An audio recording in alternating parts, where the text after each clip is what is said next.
seu cérebro não sabe fazer duas coisas ao mesmo tempo. Não existe esse negócio de multitasking, que a pessoa consegue fazer duas coisas ao mesmo tempo. Isso é um mito. Cara, É mesmo? Não tem isso, parceiro. Você consegue fazer duas coisas ao mesmo tempo se um dos comportamentos é automatizado, né? Ele já faz parte de um hábito dentro de um conhecimento inconsciente já estabelecido. Então, por exemplo, você sabe dirigir. Se você dirige há muito tempo, você não pensa para passar a marcha do teu carro, você só dirige, né? O processo mecânico e o processamento cognitivo para dirigir não tem um esforço de uma atenção muito grande sua, exceto quando você vai pegar uma estrada, você está preocupado, aí talvez você tenha mais atenção.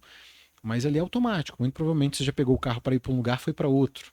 Ou num dia muito pesado, você dirigiu e falou assim, gente, como que eu cheguei? Nem lembro o caminho que eu fiz, nem lembro o que aconteceu ao redor, porque você estava pensando um monte de coisa e o processo de dirigir estava automatizado. Porque é um Uhum. hábito, um comportamento que o seu cérebro entendeu, que é repetitivo, tem valor para você e que não demanda tanto esforço cognitivo se você vai repetir ao longo do tempo. É igual aqui a gente tem um ar-condicionado. Você está escutando barulho de ar-condicionado? Não. Agora você tá, porque eu Agora falei. eu tô É. porque concentrou nele. Mas antes você não estava escutando, porque o seu cérebro entende isso, cara, tem um estímulo? Tem. É importante? Não. Vamos concentrar a atenção no que é importante. Então ele vai fazendo esse jogo de foco atencional pra gente. Muito Então esse é um legal ponto. isso, cara. Então você consegue fazer duas coisas ao mesmo tempo quando uma é automatizada. Agora você está numa reunião de Teams. Aí você tem duas telas, que todo mundo hoje trabalha com duas, três, quatro telas. Você tem numa tela uma reunião rodando ali, e embaixo você está respondendo e-mail. Acabou, meu amigo. Tudo que demanda atenção, recurso cognitivo atencional, memória de trabalho operacional, que é o que você precisa concentrar para fazer, você não faz duas coisas ao mesmo tempo. Nem homem, nem mulher, nem mãe, nem pai, ninguém faz isso. O que você está fazendo é dividir recursos.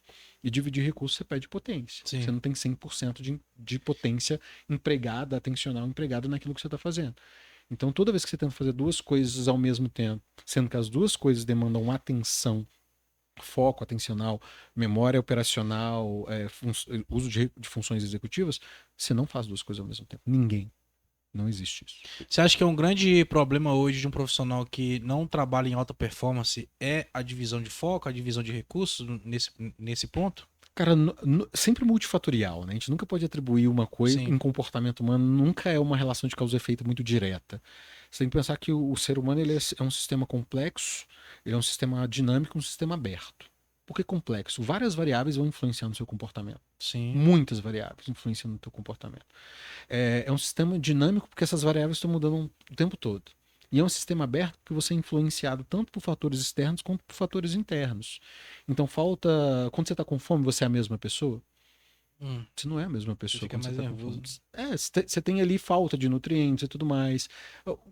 O que acontece é que o seu ambiente interno ele vai influenciar o seu comportamento, sua tomada de decisão. E o seu ambiente externo vai modelar também a sua adaptabilidade às situações. Então nós somos sistemas multifatoriais. A pessoa não está executando talvez sua alta na sua maior potência, está direcionado muito provavelmente sim ao foco atencional dela, porque não existe prioridades. Toda vez não existe prioridade. Você No tem plural. prioridade 1, prioridade 2, prioridade 3. Se você fica com 5 prioridades querendo executar 5 ao mesmo tempo, você está dividindo recursos, você vai perder potência de entrega. Então você não vai estar na sua melhor potência. Então, sim, a gente precisa linkar. O que é prioridade 1? Ah, Rafael, mas porra, o dia tá muito cheio de prioridades. Na hora que você vê que você tá com uma prioridade, muitas coisas para acontecer, chega pro seu gestor e fala assim: ok, você tá me dando mais uma coisa, o que eu deixo de fazer para te entregar isso aqui agora? Porque a gente também tem que aprender que a gente não vai dar conta de entregar tudo. Sim. E nós, como gestores, também ver se a gente não está sobrecarregando as pessoas, senão a gente vai querer produzir por produzir, a gente vai ficar entregando menos, entregando com menor qualidade e tudo mais. Então, atenção, sim, é um dos fatores que modelam ou levam a gente a alta performance. Mas não é só isso, tem várias outras coisas. Até na rotina do gestor mesmo, é o que mais acontece, porque o gestor ele é pressionado, igual você falou, por todos Sim, os e ele lados. vai querer distribuir. Para que distribuir. Se o gestor não absorver isso tão bem para gerir, falando, peraí, o que realmente eu tenho que fazer e atacar como foco? Ele mesmo vai se perder nas decisões e vai influenciar toda a equipe. É. Cara, eu como gestor, e eu acho que vocês também, é você entender o seguinte: vai chegar 15 demandas. Quanto mais você aceitar, mais vai chegar. Esse é o ponto. A empresa ela é um ente vivo, mas ela não é um ente personalizado. Então a gente fala assim: a empresa vai sempre buscar em cima. Cara, a empresa pensa que você tem um monte de acionista. Sim. E o acionista quer retorno. Para que nasce uma empresa? Para ter retorno do negócio. Ponto. Para dar. Do lucro. Se você for estudar a teoria das agências e governança corporativa, o que, que você entende? Um negócio nasce para dar retorno para o acionista, depois para cumprir sua função social. Na verdade, as duas coisas conjuntamente, né? Mas se não tem retorno do negócio, não tem negócio. Tá? Qualquer negócio, uma ONG, qualquer coisa precisa de dinheiro, precisa de retorno para funcionar. E doação é dinheiro, é tudo. Precisa de retorno. Ponto. Então, esse é o basal. A gente tem que sair do zero a zero. O que é sair do zero a zero? Seu negócio custa tanto, a sua produção custa tanto. Você tem que sair dali para você começar. Você tem o salário das pessoas para você começar a ter retorno sobre o investimento.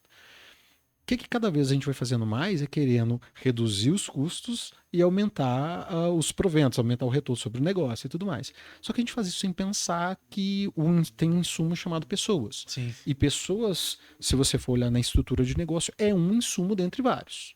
Só que quando você olha para a pessoa na qualidade do que ela é ou na complexidade do que ela é, você vai ver que ela não é uma variável que você tem controle igual uma máquina. A máquina você vai lá, manutenção preditiva, preventiva, e você tem um checklist que você consegue predizer, na maioria das vezes, se a máquina vai funcionar ou não. Vai chegar uma hora que ela vai parar de funcionar, você sabe muito bem que eu, fora de uma previsão. Acontece, mas talvez muito menos do que quando uma pessoa vai parar de funcionar, vai parar de fazer. Então, essas são características complexas que a gente tem que entender. Então, a gente vai precisar entender que a variável humana é a variável mais importante, cara. É a variável mais importante.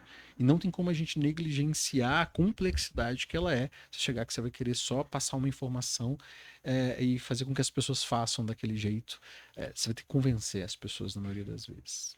Isso é muito interessante, cara. Então a gente fica tentando achar resposta para várias coisas técnicas, várias coisas superficiais, mas se você conseguir trabalhar bem o seu lado humano, o seu lado de pessoas, o restante vem, né? Tende a vir. O restante tende a Tende vir, a né? vir.